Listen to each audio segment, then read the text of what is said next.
This is Hannibal here from thehannibaltv.com, and this is a special deep dive into the famous Power Team USA that featured Sting and Lex Luger, the two other guys, as well as all the other guys that Rick is going to talk about. I don't remember their names.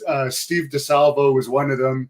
But today, as a guest host, we have John Paz, who is the host of the two-man power trip of wrestling, Tom Pritchard's podcast, Kevin Sullivan's Taskmaster Talks podcast, and a lot more, including Rick Bassman's podcast. But we'll let John, the podcaster extraordinaire, who just did an interview with Arn Anderson, by the way, which is going to appear on this channel in the coming days. We'll let John Paz introduce the man today. So here you go, John. Take it over. Yes, the man, actually, not Luger, but the Ultimate Warrior. The man who found the Ultimate Warrior. The man that found Sting. The man that found John Cena. The leader of Power Team USA. The CEO, the boss, Rick Bassman. Rick, how you doing? I'm good, man. How are you? John, can I start by introducing the newest member of our happy little family here on Maui? Yes, dude.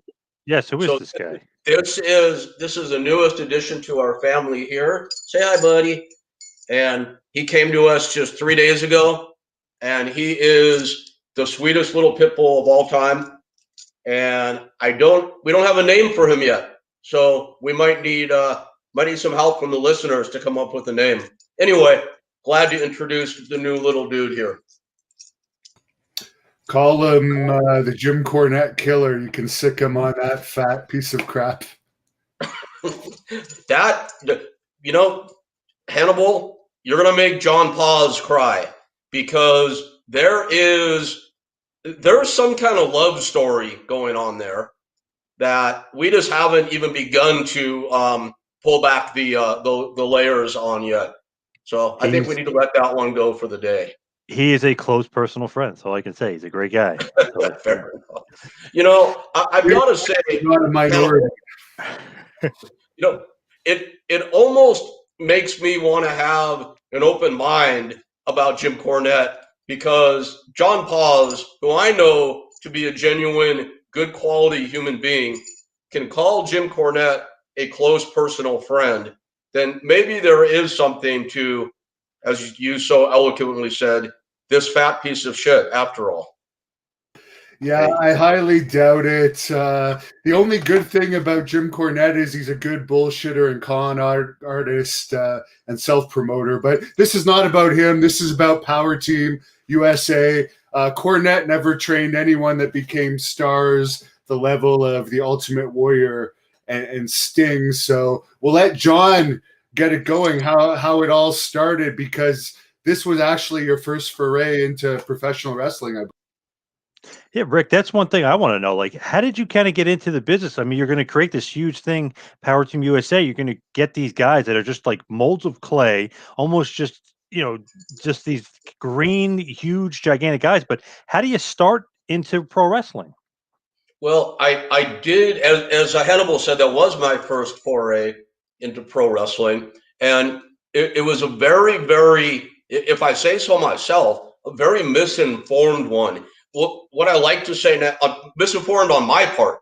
So when I talk about Power Team now, I talk about it as a really stupid experiment. And again, stupid on my part. I didn't know what I was doing, John, when I got into this.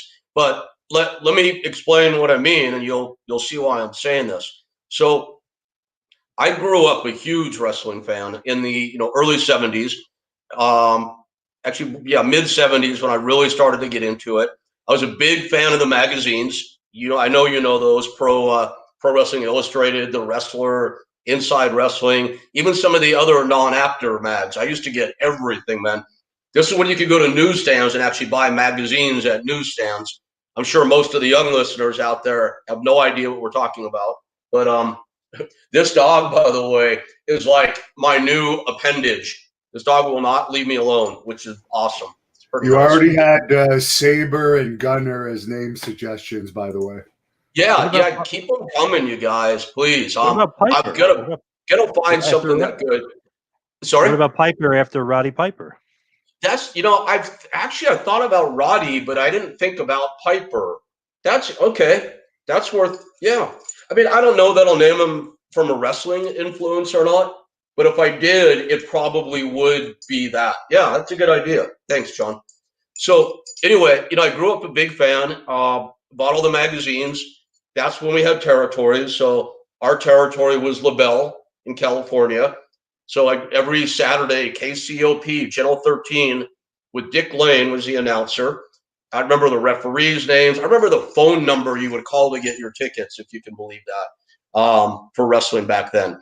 And my dad would take us to the Olympic Auditorium every January for the 22-man Battle Royal. And that's something we laughed about in UPW many years later, because I used to just torture my poor guys with Battle Royals, because I grew up such a mark of the 22-man Battle Royal that UPW would run those things all the time. But in any case, I also grew up a fan of comic books. I was a DC guy, not a Marvel guy, but that's really not important. And when I started in, I got into the entertainment business, promoting concerts, the whole story. I was still a fan of wrestling when I started watching again at the advent of the Hulk Hogan era. What I remember, John, it struck me watching when Hogan was on top and Wyndham and Rotundo were on top as a tag team, the American Express. Duggan was coming on strong then with the American Flag. Dusty Rhodes was over on the other side, the American Dream. And here's what I remember thinking about. And this is it's going to sound like, I want to stop real second for Dennis McNown, whose dog just passed away. Brother, no, I'm not naming the dog Hellwig, not for all the money in the world. But for Dennis, yeah, man, my heart goes out to you. It's fucking brutal when your dog passes. Their family. I just, my best, my condolences. And I know it's hard to believe, and I don't mean this in a flippant way, but it does get better over time for sure. All right. So I know it's a long story. Let me get to Power Team. I grew up watching. I was a big fan of comic books. Start watching in the 80s. I loved all the big guys because to me, John, that's what pro wrestlers were. They were comic book characters come to life. That's why, I was always known as the big guy Mark, because I thought that's what a pro wrestler should be. They should look like the freaking warlord. Yes, I am a fan of the Green Lantern. Absolutely, Alan. Absolutely. Green Lantern. If you're going to be a wrestler, you should look like the Green Lantern, but as a pro wrestler. So, John, now I'm watching in the 80s, and here's what struck me. And this sounds really blasphemous to say now, and it sounds disrespectful, what I'm about to say, and it's not intended that way. I was looking at Dusty Rhodes, who's amazing, but I didn't recognize it then. Hulk Hogan, one of the greatest of all time. I didn't recognize it then. I'm looking at Wyndham, Rotundo, Duggan, Rhodes, Hogan. I'm like, these are the all-American heroes? Because you remember mid-'80s, it was all about America versus the world, right? So these are the guys the promoters have selected to represent the American ideal. And to me, a fan of Captain America in the comic books, these guys just weren't what the all-American heroes in pro wrestling should have been. Some of them weren't very good looking. They didn't have good physiques. They couldn't articulate very well in interviews. I'm like, you got to take 4 Captain Americas, get them from different multi-ethnic backgrounds with great faces, great bodies, really intelligent, put them in red, white, and blue, and push them into pro wrestling as the ultimate all-American comic book heroes come to life. That thought struck me one day. I'll never forget. I was in bed with some random chick. This is during the sex, drugs, and rock and roll days in Santa Barbara, making her watch wrestling in the morning. This girl's like, why are we watching pro wrestling? I said, because I like it. So I was nicer than that, but just making the story. And that thought about the all-American heroes came to me. I'm like, and when I think of things, I just usually go do them. So I wanted to find 4 guys who looked like my idea of pro wrestling superstars from different ethnicities, put them together, dress them in red, white, and blue, and push them to the top of the business. That was where the Team America or Power Team USA concept came from. It was just born from that thought. And, as you know, I set out and I did it. But the reason I mentioned a few minutes ago, the entire concept was just ill-conceived is, I wasn't even green. I didn't know anything about pro wrestling other than being a fan. I had no clue, John, that you couldn't take 4 brand new guys who had never set foot in a ring before as a four-man unit that you couldn't put them all in and push them to the top. I didn't even know the word push. I didn't know what anything meant back in those days. So it was ill-fated right from the beginning because no promoter was going to take 4 brand new guys and make them stars. It's just not how the business worked back then. So there's a lot of detail to it. I can tell you about it if you want to know. I can answer questions. But over the next few months, I sunk a ton of my money and one other guy's money who was an investor into creating Power Team USA. So where do you find Sting and Jim Hellwig, obviously the Warrior, Garland Donahue, Mark Miller? Where do you Ed Brock? Where do you find these guys?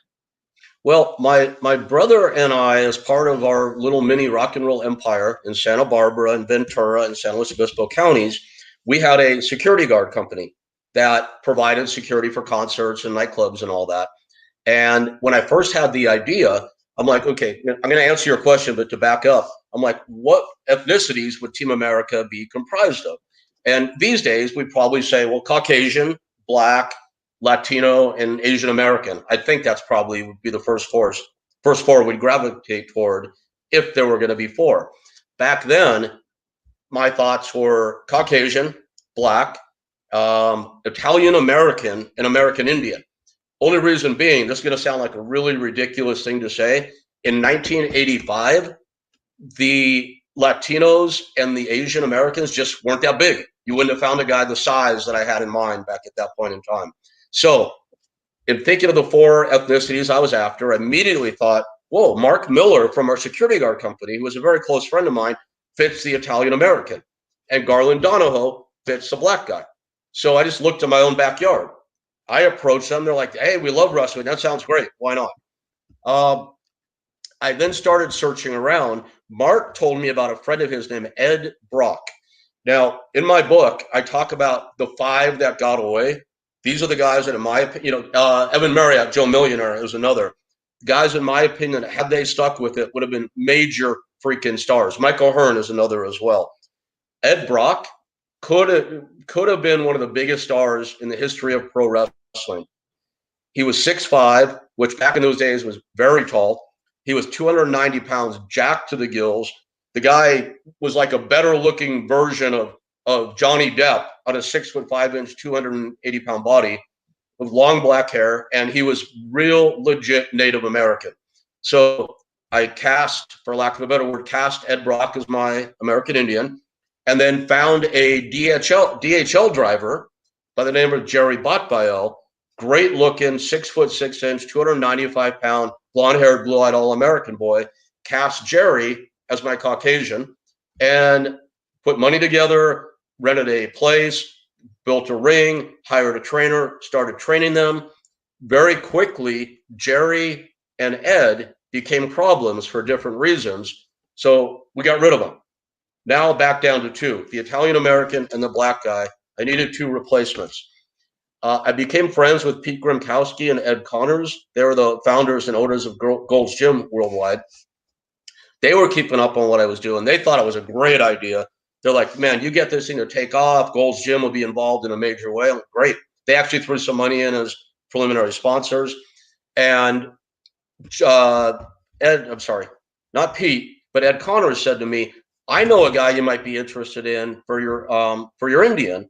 He's on the other side of the U.S. He's in Florida. He's about to start practicing as a chiropractor, but he hasn't started yet. Let me send you a picture. No email back then. So he emails me, or not email, he mails me an 8x10, and it's a photo of Jim Hellwig. And I'm looking at this photo going, wow, how tall is this guy? 6'5" with this physique? That was unheard of back then. He goes, I'll set up a phone call. Puts me on the phone with him. This guy from call number 1 was truly 30 some years later, one of the most articulate and intelligent guys I ever met in this business. And we hit it off on the phone. We had a couple of great conversations. I'm like, dude, come on out. So next thing you know, Jim Hellwig is on a plane. In the meantime, we're still short our blonde-haired, blue-eyed, all-American boy. Now, the place we had rented to train Power Team USA was at a racquetball center in the San Fernando Valley. It's a little area called Northridge, back where there used to be pro wrestling at Devonshire Downs with the John Tolis and Freddie Blassie and Superstar Graham days. So in any case, there was a guy working as the day shift manager there, probably $5 an hour back in those days. I'm like, this guy's got a really good look. And he's a really nice guy. You could tell he's intelligent. So I give him a whole concept. I go, what do you think? He goes, oh, no, man, I have pro wrestling. I have no interest in that. I'm getting married. I've got my career path. I mean, this guy had his life planned. And I worked on this guy and worked on him for weeks and a couple of months. He finally said, okay, I'll give it a try. And that was Steve Borden, who became Sting. So he just happened to be working at the place we had rented to train. And then Warrior came from the owner of Gold's Gym. Tennessee Tim said any heat with the original Power Team, those guys that left, I guess. Oh, man, those guys, especially the leader, Darren McBee, can just go fuck off. No, man, seriously, we got along great with those guys. Most people, and Darren McBee is one of my best friends in the world to this day, so I had to say that. John knows that, obviously. And he's a great guy. Darren McBee was the. He had an interview on this channel too. Yeah, he does. He has an interview, but I also want to say he's a great guy. And until I met Rick, I didn't know much about him, but he has a great acting resume as well as the American Gladiators. Not to digress too much, but and he was the lead. He was the lead guy of the Power Team, also. Not my Power Team, but the religious one that the question came in on. No, that we actually heard from them when we put the name out. They then understood what it was we were doing, and they let it go. Power Team USA was originally called Team America, and that turned out to be a trademark that was owned by the U.S. Olympic Committee, and I actually got a cease and desist from them. So we did. Wow. Thankfully, when we traded or changed from Team America to Power Team, we did not. The original Warrior died of kidney failure in '91. Nope. Not true. Sorry. You're going to address that. Everyone believed that when he came back in a singlet, that it was a different Ultimate Warrior at one point because he cut his hair. Yeah. No. Jim Hellwig, we all know how he died. It was right after Hall of Fame not long ago, and that is the original Warrior. But and I think whoever asked that question or said that, I think Hannibal and Paz will both tell you that if I'm not sure about something, I'll tell you I might be wrong or I'm not sure. Whoever the listener was, I can tell you that the original Warrior did not die in '91. He died after he was inducted into the Hall of Fame a few years ago. That was Jim Hellwig. No heat with Power Team. They were great guys. Darren McBee, who was center there, is one of the greatest people I know. And thanks for the question. Now, as far as kind of getting Sting and Hellwig and all these guys on board, how do you turn them into, I know they're molded clay, how do you get them to be like pro wrestlers? Who you bring in to train them? Is it Bill Anderson? Like what's the next step of becoming big time pro wrestlers? Well, it was funny. And you guys tell me if I'm going too long with my answers, tell me, but I really want to give the in-depth background and all this, but feel free to cut me off and redirect if you need to. Initially, as I mentioned, John, I grew up in Southern California, and I was a fan of the wrestlers that worked for LaBelle. And I came across a phone number for Earl Maynard. Do you remember Earl Maynard? Sounds very familiar. Man, John Paz, I thought knew every name in the history of this industry.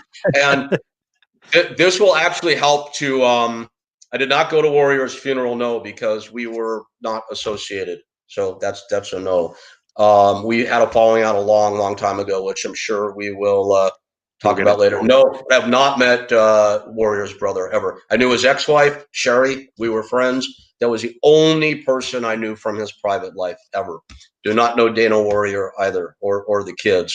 And yeah, Sting is an awesome character and great human being, both. So John, I'm like, who can I, now that I've found these four guys, now that I have the money together for it, who can we get to train them? We're losing you for a second there, Rick. So I came across a phone number of Earl Maynard. Earl was a Mr. Universe bodybuilder and a gymnast, and he was oftentimes he was one of those like ungodly. Are we okay? Losing you for a second there. JP, are Starting we to come on? back. Yep, still on. Oh, okay. Are we okay now? You're good now. You're good to go. Okay. So anyway, the one number I found for a pro wrestler was Earl Maynard. And I learned years later that Earl is a horrible worker, but I didn't know the difference back then. So I tried to hire him. Am I on okay, John? Yep. No? Okay. I tried to hire Earl as our trainer. That didn't work, but he gave me Red Bastien's phone number. So I reached out to Red and we made a deal. And then Red became the official head trainer. And as Red told it years later, he himself was pretty beat up physically at that point. And we had this class of my 4 guys and 2 other monsters, Dave Sheldon, who became Angel of Death, the old UWF, and Steve DeSalvo, another monster. And Red's looking at these 6 guys going, these guys are going to freaking kill me. So he hired Billy Anderson to be like the in-ring guy to do all the heavy lifting. So it was Red Bastien running the program and then Billy Anderson assisting Red. We're the trainers of the group in a racquetball court on Reseda Boulevard in Northridge, California. How honest is Red and Bill with you as far as like, okay, these guys are greener than goose shit? Like how is that progressing? And is he very honest with you about those guys? They kayfabed the fuck out of me, man. Oh my God. And I became friends with both years later. Tell you, I like to jump around, as you know. One of the biggest kicks I ever had in my time in the business is when I had my school up and running, Ultimate University. At this point, is considered legitimately the #1 pro wrestling school in the world. And we would have amazing guests, like The Rock came by once to be a guest. I mean, we had everybody.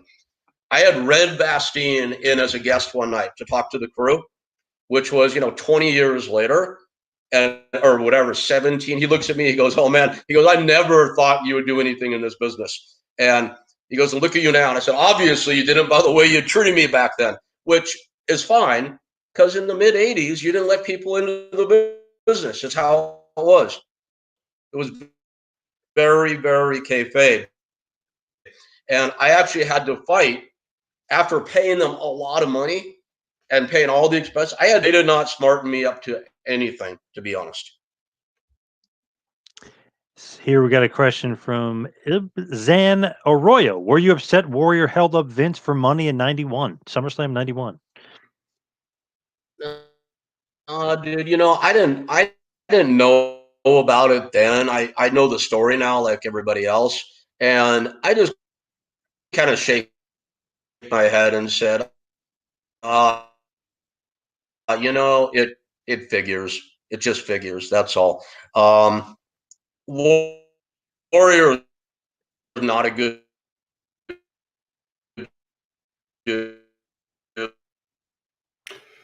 We're losing you for a second, Rick. You may have to repeat that answer. You may have to repeat that answer, Rick. We lost you for a second there. He looks frozen right now. He was definitely saying that he did not like Warrior's attitude then. Pretty blanket statement, and we could get into that's how he did things, man. We lost your answer there, Rick. You froze. A bit of a swerve guy. Am I upset about? I don't even know what's going on. No. Let me try live. Sorry, Rick, we lost your whole answer there. I don't know what's happening, but it's about Warrior. I'm so sorry. No, I wasn't upset that Warrior held Vince up. I wasn't in business with either one of those guys at that time. Looking back on it, though, I can say I'm not surprised. Warrior is a bit of a swerve guy. But you know what? Upset? No. Vince is a big boy. He can take care of business. Well, as soon as he got backstage, he got fired. So he definitely took care of business that night as far as the Warrior and him. Yep. Arroyo has another question. Did you talk to Sting during the Monday Night Wars? I lost touch with Sting for many, many years. We got back in touch after I started UPW. So it was during the Monday Night Wars. So yes, We actually met, Sting and I met at a Jerry's Deli on Ventura Boulevard in Studio City. And this is our first time we spoke face to face, and ever since he became Sting. So it'd been a long, long time. And when I started Power Team USA, I mentioned I had an investor that matched my money. The investor's name was Richard Nomer. Richard was a merchandiser at that time for Madonna, for the Jacksons. So very successful guy. And he saw the merchandisability of Power Team, which is why he got on board. So Richard and I'll never forget this number. And there's a reason why I remember this number. It was $25,600. That was a sum total of mine and Richard's investment in Power Team USA. So we each put in $12,800.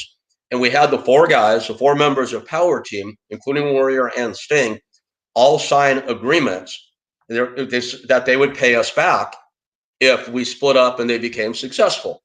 And they were signed what's called jointly and severally, meaning that if all four are successful, then they owe it, 1/4 each. If it's two guys, they owe a half each. If it's one guy, they owe the whole thing.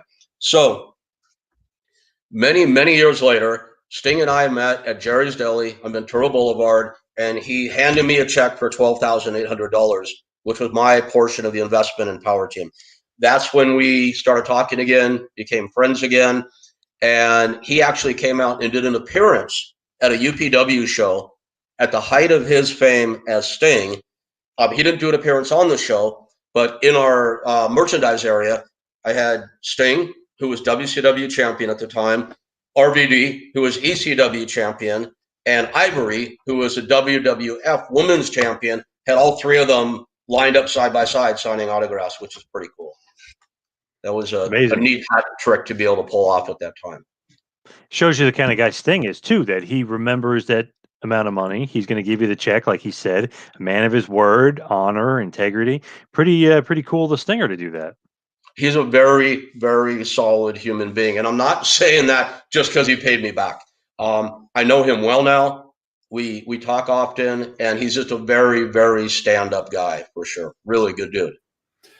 And if people go to your channel, Rick, to give your channel a quick plug, there is an interview that John did with Sting on there on your behalf. And by the way, thank you, fans. During the last stream, Rick asked people to help him get to 1,000 subscribers. And not only did he get to 1,000, he got to 1,030. So thanks to all the fans that went over to Rick Bassman's channel and helped him out because he's trying to grow it. Yes, I really do appreciate that. So if you remember Devin or Hannibal, the way I said it was this. I go, so Hannibal's got over 200,000 followers on YouTube. I'm like, that's a lot of power and a lot of influence. So I'm like, Hannibal, I want to put you on the spot right now and see if we can get your listeners and followers out there, 100 of them, to go subscribe to my YouTube. So I'm thinking, JP, I should issue the same challenge again right now. So the power of Hannibal. Can we mobilize you guys, please, to youtube.com/Rick Bassman and see if we can get up to 1,100 tonight. That would be amazing. Yep, there you go. Right on the bottom of the screen there. YouTube.com, Rick Bassman videos. Yeah, just type in Rick Bassman and give him a subscribe for sure. Now, someone had asked, and I just lost the name there, but it was, did Sting change at all after he found religion? I'm not sure of the timing of Steve, finding Christ and letting Christ into his life. I'm not sure of that. So I can't necessarily tie that together with the change. But I can say this. In my opinion, people at their core are who they are. You can definitely change, no doubt about it. But he was always a good human. You could see that. Now, he was into his shit, and I'm not saying anything that he himself hasn't talked about in interviews. I would never do that. His behavior definitely changed after he got religion. At the core, though, he was always an honorable guy. I don't think we were in touch during the period when he first got into religion. He will tell you that it changed him. I just know, again, at the core, he was always a decent guy. And these days, I consider him a really, really fine human being, for sure. Religion or not, whatever, I'm not sure what part it played. Gordo Scarface, great name. Warrior was high on cocaine and fucked up on Arsenio Hall's couch, a la Rick James. Have you seen this? Have you heard about this? Are you believing I don't this? know. I don't know anything about that, but I can tell you this. It's got nothing to do with anything. But I walked into Sushi on Sunset one night, back when I really thought I was rolling, with the Benz and the watches and the money and all that. And I sit down at the sushi bar. I was doing that and drinking sake. And I sit down at the sushi bar. Then a guy sits down next to me, and it's Rick James. And Rick James and I ended up drinking sake all night and going in the bathroom and doing lines. So I don't know. There you are. That's Melvin. That's sake, to answer your question. No more Let me cocaine ask you a question about someone mentioned the Warrior doing coke. I always heard from numerous credible sources that he was really into speed, like he popped speed before his matches and his workouts. That's the rumor that I've heard from behind the scenes.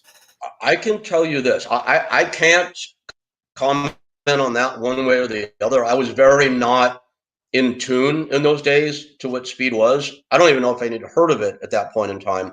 But I can tell you, we lived in the same house together. Me, Warrior, Mark Miller, and Garland Donahoe. Sting lived close by, so he did not move in with us.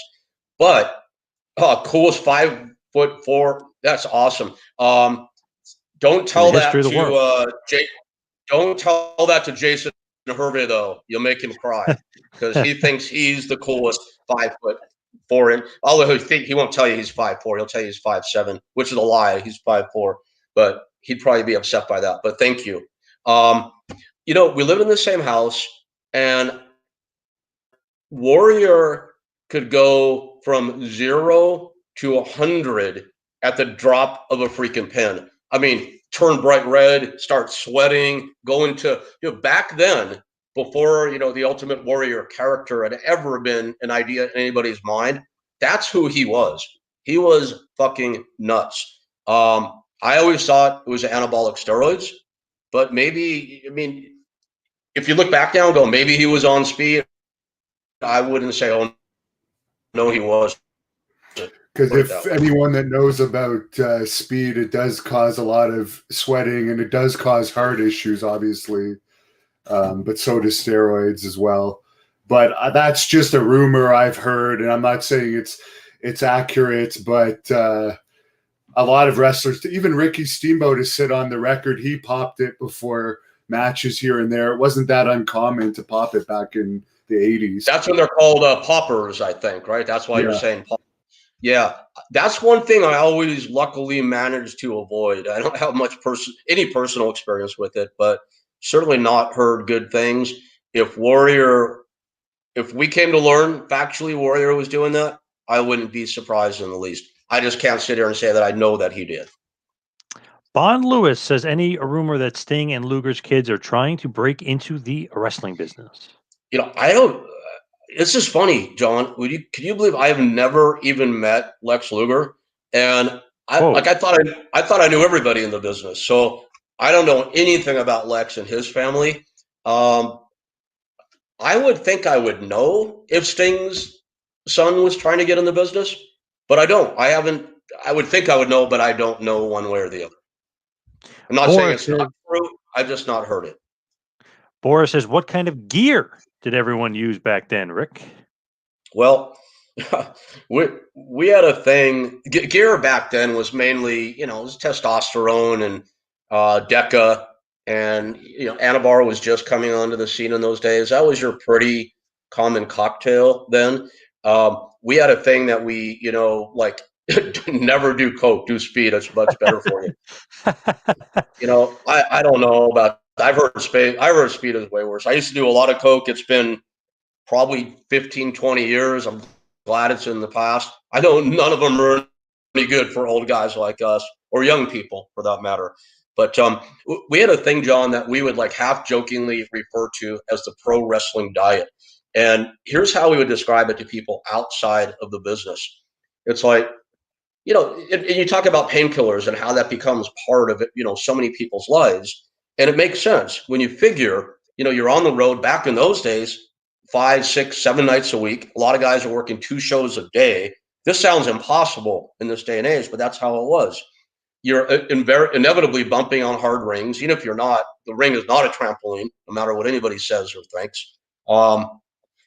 And night after night after night, you get hurt. You're hurt. And the way Kurt Angle tells his story, and I'm gonna get back to the pro wrestling diet. Kurt will tell you that when he first started at WWF, as it was called back then, that Steve Austin walked to him backstage and said, "Kurt Angle, huh? All-American hero." And Kurt's like, yes, sir," kind of intimidated. He's like, "Son, do you drink?" And Kurt's like, "No, sir." And Austin pats him on the shoulder and says, "Don't worry, you will." And he walks away. And, you think about what that meant. And it's this: you're on the road every night, you get hurt. Now you're back at the hotel or motel with the same guys. "Oh my God, ow, hey, try one of these. It's a pain. This will help." "Oh, no, I don't touch stuff like that." "Well, at least have a beer. It'll take the edge off." "Oh, I don't drink." "Oh, maybe one beer will be okay." Boom, it's on, right? Then the next night or 2 weeks later, you're on 3 beers, You've drank 3 beers. Then the pill's out again. Your senses aren't as sharp as normal because you're under the influence. You pop a pill. "Oh, keep the party going. Do a line," right? Back in those days, especially WCW, WWF, your body had to look a certain way. You had to look like Rick Rude or the Warlord or Hercules to have a chance. So we used to call the pro wrestling diet cocaine, anabolic steroids, alcohol, and what did I miss? Cocaine, steroids, alcohol. That was, and painkillers. That's a pro wrestler diet, but you eat really, really clean. So that's where you keep your health. Anyway, that's how it was for many years. The drug of choice back then for getting your body, as to go back to the question, was testosterone followed by DECA and Anavar. Cryptocracy said that the anxiety in the world today will make cocaine not a popular choice anymore. They're going to be choosing some other stuff to get through their days. Yeah, I'm really not up on drug culture these days. I can tell you that in Hawaii, where I live, there is a drug that people call ice, and it's a big, big problem here. And my understanding, and I could be wrong about this, but my understanding is that ice is like the Hawaiian version of meth, which I also believe is the same as speed. So it sounds like it's still pretty pervasive, but you're right. For anxiety, that would definitely not be a good thing to be doing. But if we can get off the drug stuff and onto something else. Here's something about Warrior that came up in your Herb Abrams podcast that we talked about a couple weeks ago that people can look up on Rick's channel. You mentioned in that during your talk about your altercation with Paul Orndorff that everyone was talking about. It got like 5,000 hits on my channel. That you also got into an altercation with Warrior, and in some of the comments, people were saying, "Could you please elaborate on this Warrior confrontation that you had?" Yeah, I'm glad to. It's funny, and I write about this in my book as well. I've had 5 near fights with famous pro wrestlers, and in every single case, the wrestler backed down. And I have to think it's this. I don't think it's because they're afraid of me by any means. I think it's because they must have had a moment of clarity and like, wow, this guy is 5'4" and 135 pounds, and he's older than me. So there's no upside in kicking his ass. I can only look like a fucking heel if I do. But God help me if he actually kicks my ass. It might end my career, because back then wrestlers were supposed to be tough. So they all backed down, Warrior being one of them. And what happened is, years after he became famous as the old Sting, and I stayed in touch a little bit here and there, but really got back in touch. Warrior and I never spoke from the time we split up. I think it was 85, 86, whatever it was. And Warrior was very much the cause of Power Team breaking up. He instigated the whole thing. Sting went along with it. He didn't do it through bad intent. Warrior, in my mind, he was looking out for himself, and people do look out for themselves first. I understand that. But he absolutely screwed me in the process. There's no doubt about it. So now it's all these years later, and I'm at Gold's Gym in Venice, and I see Warrior. And he's, mega famous as a pro wrestler at this point in time. But I'm like, in my mind, and this is pretty evolved if I say so myself for so long ago. I'm like, you know what? I'm going to go say hi. There's nothing that can be fixed at this point. Let me be the bigger man here, metaphorically, of course, and, try to, patch things up if they need to be patched up. I don't know. I don't know what he thinks. I mean, maybe he thinks, hey, this guy started me and I made it big on his dime, so I'm going to be nice to him. I don't know what he thought of me. So I walk up to him. He's doing very heavy barbell curls. And I'm like, hey, Jim. And he looks at me, and it was like the Ultimate Warrior inhabited Jim Hellwig's body. Just before the nut job legally changed his name to Warrior. We used to joke about this, but it was true. We laugh about it, not joke about it. He would like get emotional and go from like flesh colored to yellow to red to purple right in front of your eyes. I mean, it was pretty funny. And you start to sweat profusely. And he became the Ultimate Warrior holding that barbell. And he's like, Rick Bassman, you have the police chasing me. You have the FBI following me. And I'm standing there going, what? I didn't say anything. I mean, it was crazy. It was like the ravings of a lunatic. He goes, yeah, I should take this barbell and jam it right up your ass. So this is almost word for word what he said. And I remember I had pretty good presence of mind, and I never reacted much to getting in a fight or nearly getting in a fight. So I remember this could be a pretty funny thing to say to him. And here's what I said. I took about one step back and I looked up at him and I said, Jim, I go, dude, you're crazy. I don't know what you're talking about. I don't care. The FBI, the police. Let's move on to the barbell thing. I go, now we've all heard little rumors about you and putting things up guys' asses. I go, so if that's what you're thinking, I go, that's not going to happen either. That's on your own time. I go, but if you want, why don't you put that down so I can beat the fuck out of you right here at Gold's Gym Venice? And he started shaking. He slammed the barbell down on the ground, turned around. If you know Gold's Gym at all in Venice, there's a big main room, and then there's a couple other rooms behind it. They get smaller. He walked all the way through the gym and then just smashed open the back door in the small room, and he was gone. And that's it. What do you think happened there? He just didn't want to fight, or he didn't want to lose, or what was the thought process? I don't know. I think it's the same thing that all the guys thought, which is, on the off chance in their mind that I beat them, that they would be hugely embarrassed and look terrible. And because, again, my height, my size, my age, all that. But on the other side, they beat me. How's that going to make them look? It was an absolute no-win situation for them, put it that way. And I think he's not a dumb guy. As I mentioned, he's a very, very intelligent guy, emotional for sure. But I guess he had the presence of mind to think that there really wasn't an upside in it. And Warrior, to me, even though he was a million times stronger than I ever had any fantasy of being when it comes to pushing weights and that sort of thing, the guy had two left feet for sure. I of all the guys I almost got in fights with, he's one of the two I would have liked my chances against best for sure. Who's the other one? Brian Knobs. Oh, wow. Knobs, he's known as a big, tough guy for sure. Knobsy boy. Big anyways. Big, yes. Boris said Warrior would leave his syringes from gear and HGH in his hotel rooms for the maids to find. I don't know about that, but maybe. I don't know why he would do it intentionally. Maybe he did leave syringes. I can tell you, I don't think HGH was even a thing back then when we were all in the same house. I never saw a syringe. So that much I can say. I'm not saying he didn't do it. I just never saw it. That's all. He had to be doing a ton of anabolics, obviously. Michael Rubin said that Warrior was nuts. Rick, you're the man. And Cryptocracy says, I don't think Warrior was a fighter, just a lot of anger. Nash challenged him to a fight and he balked. Still thought Ultimate Warrior was very entertaining. Well, let's break that down. As much as I don't love him, he was incredibly entertaining. One of the greatest, in my opinion at least, one of the greatest pro wrestling characters of all time. How can you not be, as a fan, how can you not be in love with that pro wrestling character? Amazing. But I agree. I don't think he was a fighter. I really don't. We have no evidence of that one way or the other than the famous Rick Rude locker room story.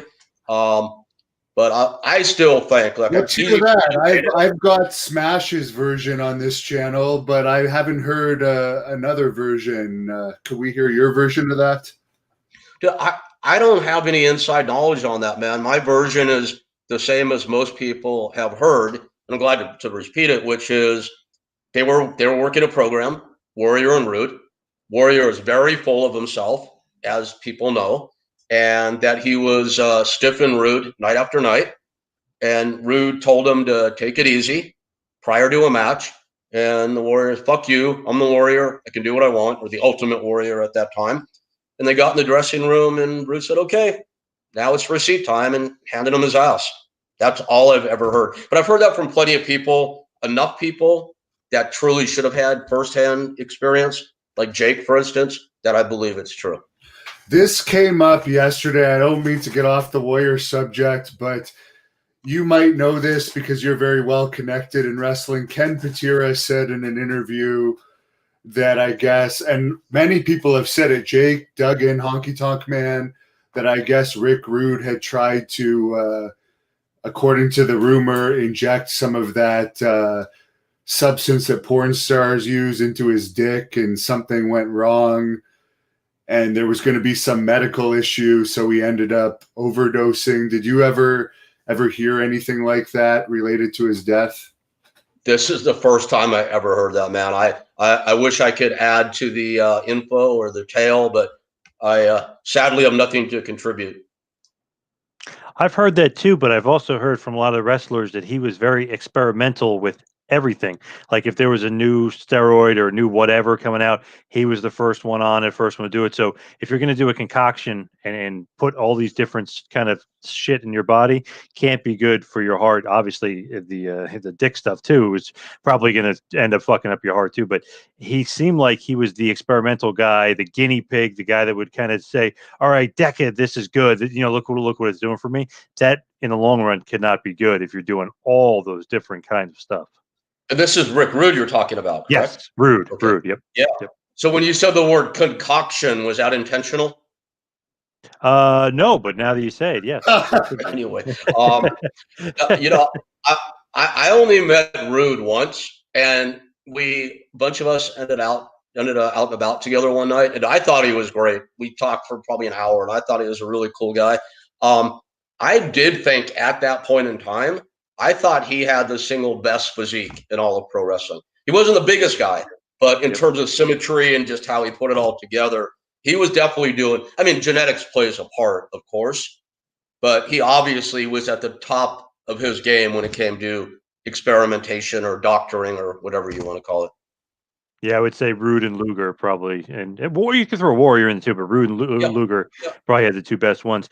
PWC 247. What about the Jimmy Hart story where Warrior saved Jimmy from a guy trying to rob him because he was on the run from the cops? Before you get into that, Harry Smith, who of course the British Bulldog knew the Ultimate Warrior, Harry told me that according to what he knew from his dad, the Warrior liked to take double of anything. Not just steroids like cough medicine or if someone prescribed him pills.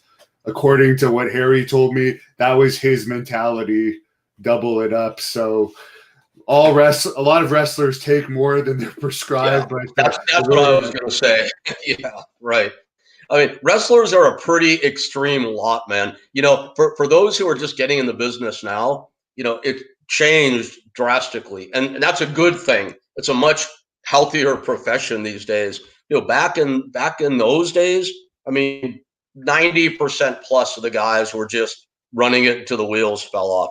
Very, very extreme lifestyle and extreme cast of characters, no doubt about it. So, did you ever hear anything about this Jimmy Hart story or no?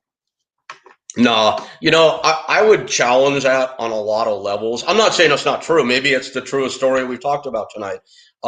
Think about Jimmy Hart. Do you know Jimmy? A little bit. He's a little bit of an eccentric kind of guy. Sure. Very eccentric, but truly one of the nicest people you'll ever meet on this planet. And the thing that trips me out about Jimmy is I know him pretty well. In a business where people are always talking shit about others, just like we're doing here, Jimmy Hart will not say a negative word about anybody. I don't know if you know that about him or not. But it's pretty amazing. I mean, it's really amazing. And he actually goes the other direction. If someone's being buried, Jimmy will come up with something positive to say about the guy. So the reason I'm challenging that story is, Warrior behind the scenes is one of the most buried people in the history of this industry, one of the most unpopular guys, behind the curtain. So I could see Jimmy Hart, and this is not a slight to Jimmy at all, because I love Jimmy, but I could see Jimmy making something up to make the Warrior sound good. Who knows? Did Warrior or Sting invite you to their Hall of Fames? I know Warrior for a fact did not. Did Sting invite you to his WWE Hall of Fame? I was not invited, no. And I wasn't mentioned by him during his speech either, which bothered me at the time. In many, many interviews, and you'll hear him say that if it weren't for me, and I'd never talk about myself in the third person. I think it's obnoxious. So I'm really just quoting him. He says, if it weren't for Rick Bassman, there'd be no Sting. So I would have thought, he said it many, many times. It's been recorded all over the place. Keep Michael's comment in mind for a moment, because I want to address that about being a nice guy at times.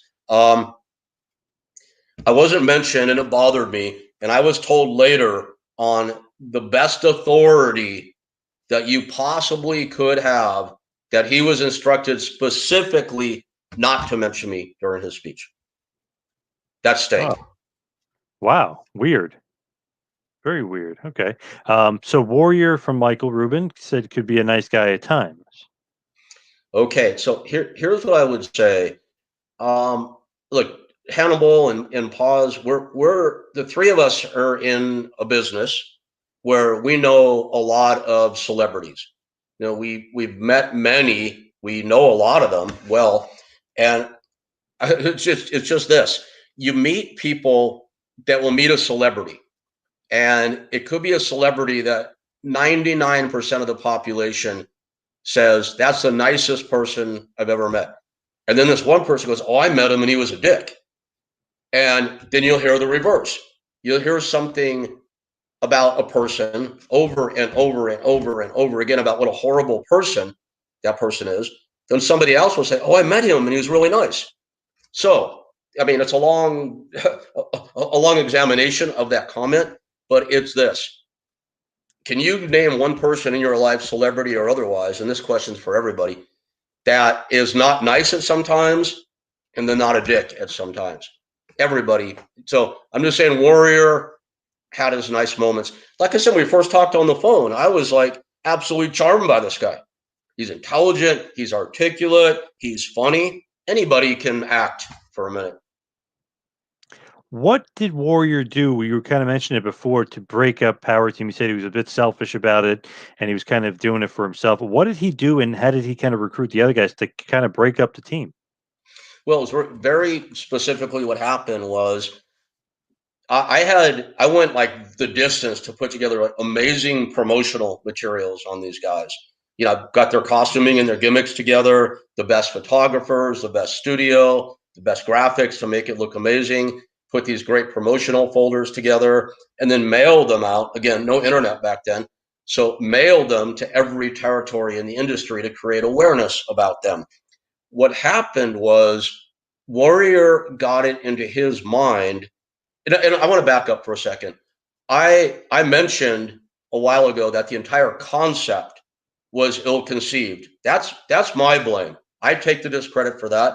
I just, again, didn't know you couldn't take 4 green guys and get them all over at the same time.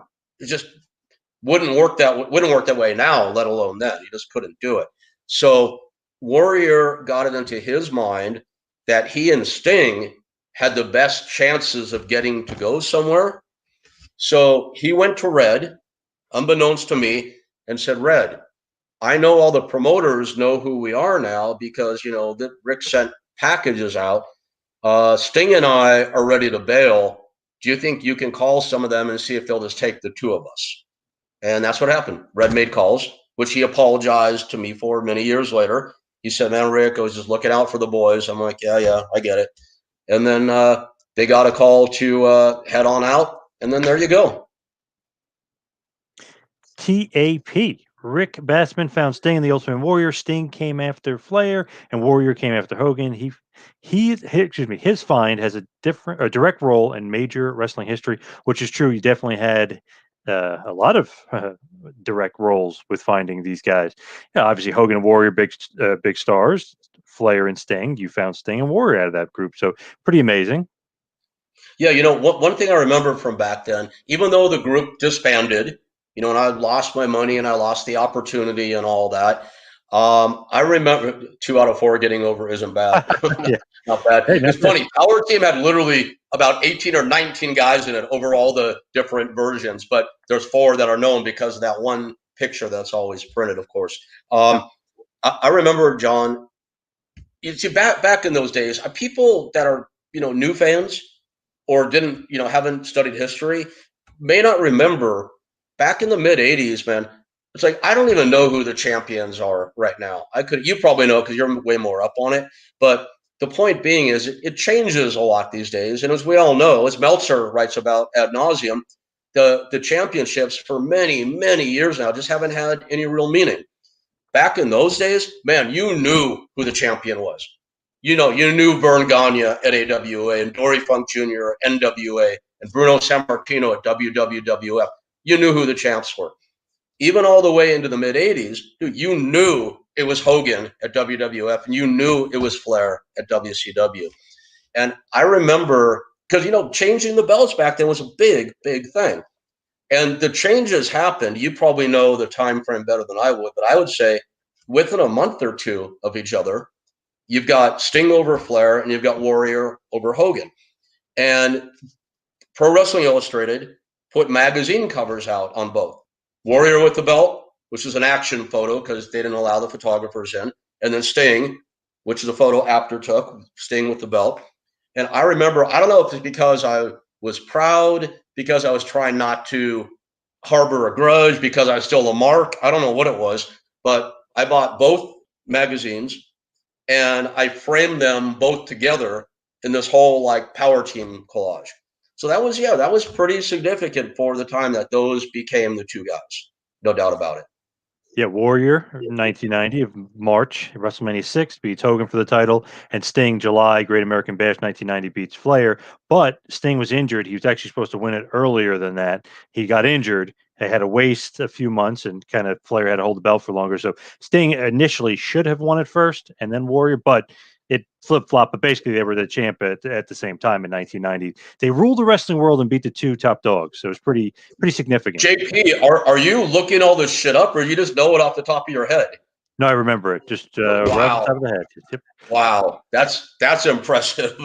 Hey, wow. Sting I and Warrior. remember what happened yesterday. I don't know how you do that. That's crazy. Sting and the Warrior, 2 of the top dogs, especially growing up. Those were the guy. I mean, obviously Hogan and Flair, but these are the up and coming guys when I was growing up. It's man, these guys are going to be something. And I always thought, and it's funny because people always say, "Oh, Warrior wasn't that good." And I always say he was one of the better big match wrestlers. If there was a WrestleMania or a SummerSlam, he usually had one of the better matches on the card. I don't know what it is. It's something with pressure. He likes pressure. He likes the bigger crowds. Dude, he was born to it. I mean, there's no doubt about it. It's funny. It's people always say what a horrible worker the Ultimate Warrior was, right? And it's well, but by what measure? By Chris Benoit's measure or by Bret Hart's? I mean, it's it's apples and oranges. It really is. For Warrior, for what he was and what he had to work with, was as good as it gets. I'm not saying he could chain wrestle. I'm not saying he could work on that regard, but he knew what to do when he was out there. He did a pretty damn good job of it, obviously. And wrestling is about entertaining anyways. Chris Benoit is not a fighter. Technical wrestling doesn't mean you can even do good in a fight. It's just other fake ways of putting on a show and being entertaining. You can either be entertaining as a character or be a technician. Me personally, I'd rather watch an Ultimate Warrior match than a Dean Malenko match, or a Goldberg match than a Dean Malenko. That's just my taste, but everyone's description of a good worker is different. Hulk Hogan will tell you the best worker is the guy that makes the most money, which I agree with. Yeah, because Hogan was so limited in what he did, but why would he have to do any more than that? I mean, the guy was a freaking gold mine. He knew what he had to work with, and he did the best anybody in the history of the business ever did with what he was given.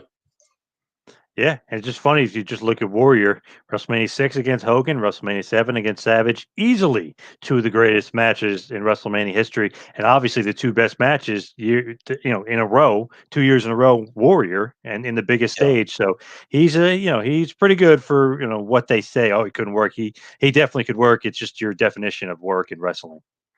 Exactly that. Yeah, I'll never take anything away from him on that. Same with Cena. Limited in what he could do.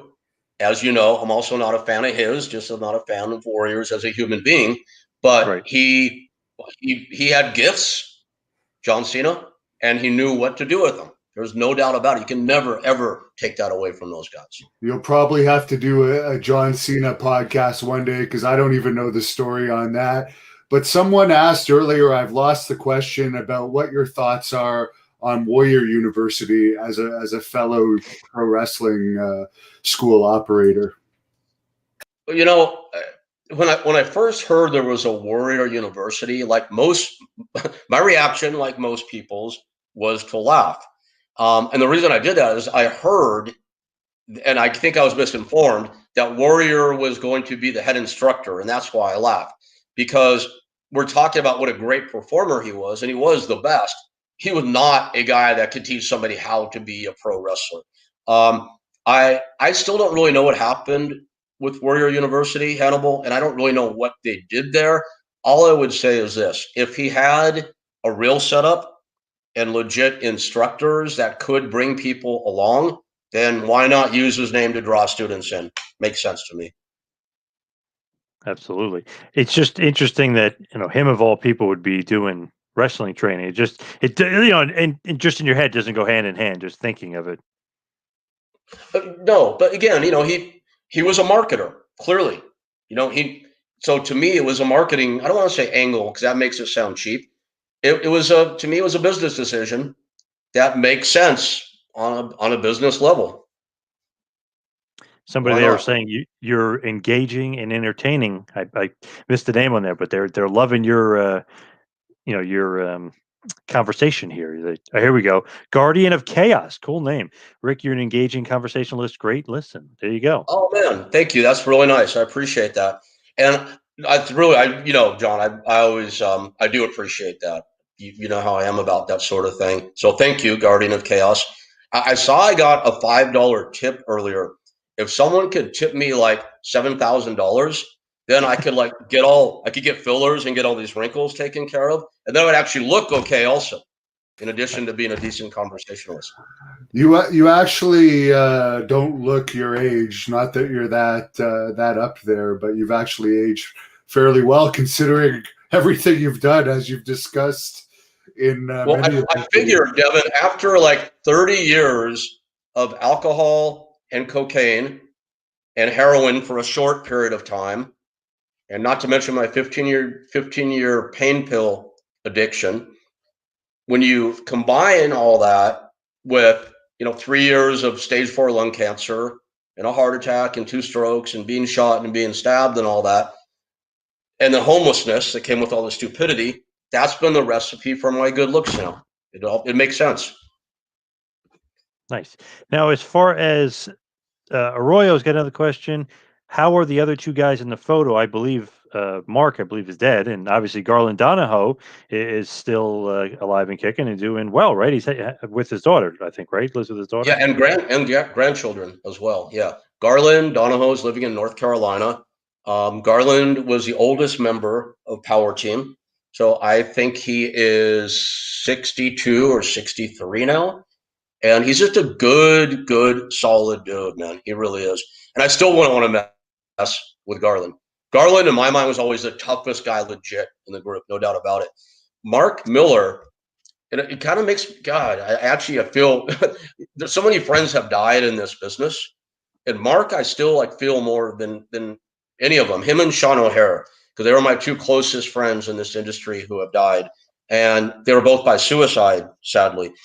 Mark, I always say to Tom Howard, and Tom is absolutely my best friend in the history of this industry. I'm like, man, you remind me so much of Mark Miller. I wish you guys had met. You would have been like best friends. It would have been cool to hang out with both of you at the same time. Mark sadly took his life about 15 years ago, and I hadn't been in touch with him for a couple of years, and I felt just horrible when I heard. I'd wish I didn't feel guilty, but I'd wish I'd been in touch. And same with Sean. Had a chance to talk to him, see what's going on. So Mark, God rest his soul, is no longer with us. Garland Donahoe is alive and well in North Carolina, which I'm glad to report. And Bill Anderson, who trained them, is actually fighting COVID right now. He's doing fairly well though, so I just wanted to throw that out there. How's your relationship with Bill Anderson over the years, Rick? Did you guys ever have any tension, or has everything always been pretty good? Never. Always liked Billy. We always got along well. Always enjoyed him. He's a cool dude. He's funny. He's a great storyteller. And anybody out there, listening or watching, I don't know what your beliefs are, but please put a good thought out for Billy, man. He's a good dude. What about Dave Sheldon, Michael Rubin next? Okay, so quick setup for anybody not having I know we mentioned Dave earlier. Dave was one of these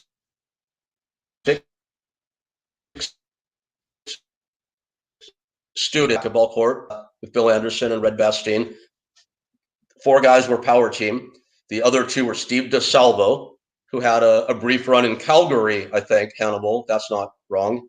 You guys would know better than I would. You're right. Steve and Dave Sheldon, also Montreal, and he also had some WWE matches, one of which ended up in a shoot with Outback Jack, as John's going to be interviewing him, but Outback told me Steve was, I guess, kind of an asshole, and I haven't just heard that from Outback Jack.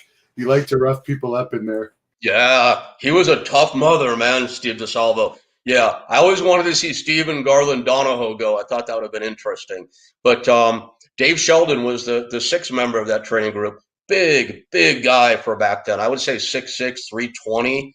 Just a big, giant dude. Later became the Angel of Death, right? John and UWF, I think, at Bill Watts' company. And I don't have much to say about Dave because it's been so long now, but the impression that I remember is just very quiet and very, very nice. That's what I would say about Angel of Death, Dave Sheldon. And just to throw that out there, I believe the story goes Outback Jack knocked out Steve DeSilvo by hook or by crook.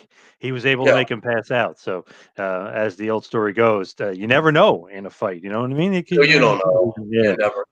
And that happened in Montreal, in Quebec, because Steve was wrestling in Quebec there. And at that time, WWE would use some of the local stars still on their shows. Alon asks, was the power team a success in Rick's opinion? That's a good one. In no way, shape, or form. No. I mean, if you look at it, if you keep it in a box, just for the business model of power team, the idea was, again, put these 4 guys together, use the wrestling ring to catapult them to this major multimedia stardom. So by that measure, no, because power team never got out of the box. It never launched. The other side of things, what it did for what it's worth, it gave me a bit of a legacy when I got in the business for real years later. It did open doors, no doubt about it. And, here we are, when is 05? Wow. 35 years later, doing a whole dedicated show about it. So it has legs. Power team has legs. It opened doors. It created a start of a legacy for me. So in that regard, I guess, as a business unto itself, absolute miserable failure, which I'll take most of the credit for that. Well, me and Jim Hellwig can have part of the credit. Sean Lane said, which of the Power Team USA was on the Secrets of Pro Wrestling back in the day, late 80s, early 90s? Was any of the guys on that? I want to ask Sean. I want to ask Sean Lane to give us the answer. I don't know. Don't know about that. I think he's talking about that special that was actually on around the late 90s during the Attitude Era boom, which you brought up in your Jim Cornette talk when he was accusing you of being the one of causing the whole kayfabe break in the business when that show had come out years before your UPW documentary, which was more of a documentary than a secrets revealed show, but we don't need to go there. I don't know. I don't know the answer to that. No idea. Harley Race was in that. I do know that. They blacked out which is face, shocking. but you could see the hair and that gravelly voice. So yeah, this has been good. Thanks everyone for your questions. Is there anything else, Rick, you or John would like to say about this group? Wasn't a success for you, but obviously Sting and Warrior, it was a great success for them. They're two icons, and they made it to the WWE Hall of Fame. They're still talked about all these years later. So congratulations on helping them. It's too bad you weren't financially successful out of that. You know what? It's all right. It's fine. You know, Sting paid me back. As I said, I didn't make the millions that we initially envisioned. Very few businesses go the way you first set out. It just doesn't work that way. So it's all part of a numbers game. But, you know, I still do business with Sting to this day. We do small little deals together, and it's, you know, it's all good. It's all good. We're going to stay our managers at Gold Gym. Yes, Steve Borden was the day manager at Gold's Gym, where our racquetball court was in the Valley. That's where I found him. This isn't related to the Power Team, but we may as well throw this in to get Rick's opinion since it's all over the news. What's your opinion on The Undertaker and his farewell? Do you think this is going to be his real retirement, or do you think he's going to come back again? I think he's done. You know, look, there's two answers here. Well, there's three answers. One is I don't know. Then there's he's done or he's not done. So we have a 33 and a third % chance. I think he's done. Mark Calloway, as a human being, is a really, really good dude. He is super appreciative of, you know, the life he's lived through becoming The Undertaker. One of the greatest characters of all time, if not the greatest. That and Waylon Mercy, of course, my other favorite. I think he understands that I don't want to say there's nothing more to do with it or nowhere else to go with it. I mean, it's limited only by his creativity and Vince's creativity. They could keep going and going. But I think when I say they, I want to say Taker and Vince both. They know that it's time. So, you know, he's set for life financially, obviously. He's probably always have in his blood to want to do one more shot. But I think, as you know, he discussed in the series, in the documentaries, he doesn't feel like he can perform at the level to which the fans deserve. And I know for him, that's not lip service. He really means that. So all those things considered, I think he's done. Very good. Well, I guess down the road, I don't know if John Cena will be the next subject like the fans want, but we'll come up with something. You fans can put it in the comments who you want to hear Rick talk about next time. And you can look up on past broadcasts. He's already done one on The Miz and Tank Abbott. He's done one on his buddy Jim Cuckold Cornette, and one on the UPW guy Herb Abrams, which was very well received. It actually surprised Rick how well received that was. So is there anything you'd like to plug, guys? You know what might be fun to do, Devin? Although this might not be fun because people, you know, the world likes conflict. You don't go to a movie if there's going to be conflict. But in my book, I did a chapter called The Good, the Bad, and the Ugly of Pro Wrestling and Mixed Martial Arts. And it's as it sounds. I have a list of the good and of the bad, in my opinion at least, and, you know, talked about why each was in which column. It might be fun to talk about the good guys in one episode. I don't know. Just the guys that, in my opinion, are really stand-up, and girls that are good stand-up human beings in the pro wrestling and MMA businesses. Just a thought. Now, there's more. In my experience, there's more in the MMA business and wrestling. But what percentage in wrestling would you say are good? Because I would say that it's lower than 50% actually. But maybe that's just. I never thought about it in those terms before. Wow, I don't know. I don't know, Hannibal. I would say at least 50% good. Hopefully, I mean, I'd like to think more, but I'd probably have to put some more time and thought into that before I could come up with a qualified answer. Now, John, you know all about where people can subscribe to your various podcasts. You want to let everyone know where they can look you up? Sure, yeah. Just if you want, go to tmptempire.com. You got all the list of all the podcasts. You got Kevin Sullivan's Taskmaster Talks, University of Dutch with Dutch Mantel, Taking to School with Dr. Tom Pritchard, Rick Bassman's Talking Tough, Pro Wrestling 101 with Just Incredible. Got a lot of good stuff. And of course, the two-man Power Trip interview series. We're interviewing a lot of the great guys. We have interviewed Sting. He is on there. He's awesome. Had on Goldberg, Hall, Nash, DDP, RVD, HBK. Had on all of them, so check it out. You can follow me on Twitter and Instagram at Two Man Power Trip. Got a lot of good stuff coming up. Like Hannibal mentioned, got Outback Jack coming up. Very rare interview, and you could check him out on this channel as well for even more in-depth stories. But besides that, I mean, that's about it. And I think people will be shocked of a different story you will learn from Rick in probably a future episode here about John Cena. Yeah, and I want to put on top of that, John Paz, that for people out there that are fans of pro wrestling, and I would assume that's everybody that's watching, that John is, in my opinion, and it takes a lot of people into consideration, probably the most educated guy I know that talks about the pro wrestling business. His shows are very, very in depth. They're not hype filled. They're very straight. You'll get more good, solid, and entertaining information from Two Man Power Trip than any other platform out there. So that's my endorsement of your stuff. Thank you, Rick. Appreciate that. Big words. Thank you. Of course. And Hannibal, same for Hannibal, man. Hannibal TV, 200,000 plus and going strong. Okay. I feel bad for your dog now, man. That is a horrendous sweater. That poor dog. I was about to say good things about you, Hannibal. Now I'm taking them all back. Well, it's freezing cold here. There's snow outside. It's not like Hawaii where they can walk around naked. One last question. Yeah. This is a good one because some of his speeches are motivational. Some of them are just crazy. But have you ever watched one of the Warriors' motivational speeches on YouTube? I've seen bits and pieces. Yeah, I have.